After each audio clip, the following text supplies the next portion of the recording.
Hello, church family. In Acts chapter 11, we see the outworkings of Acts chapter 10, where the Gentiles came to a saving knowledge of Jesus Christ through Peter's proclamation of the gospel to them. And in Acts 11, we see those of the circumcision party. They have an argument. They're upset with Peter because he ate with Gentiles, because he was entertained by Gentiles. But Peter makes it clear that God made no distinction. He gave them the Holy Spirit just like he gave to us in the beginning, and that salvation had reached all people.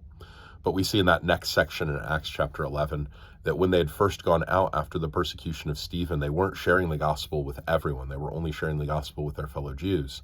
But there were a few people from Cyprus and Cyrene who were sharing the gospel with the Hellenists as well.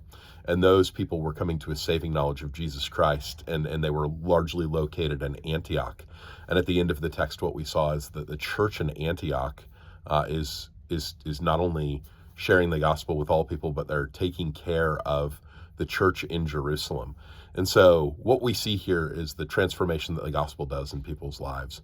We see that the gospel breaks all boundaries and borders, that the gospel is for everyone, and that the gospel being lived out as the church of Antioch serves the church of Jerusalem is a picture of the gospel on display. And so I pray that as we consider living these texts out in the book of Acts, that we would be a people who are praying for our friends, our families, our neighbors, that we would desire to see Chandler come to know Jesus Christ. So I just want to give you a personal challenge. I want to challenge you to pray for one or two people in your life. And then I want you to just make it a point to try to share the gospel with those people this week, next week, and the following week.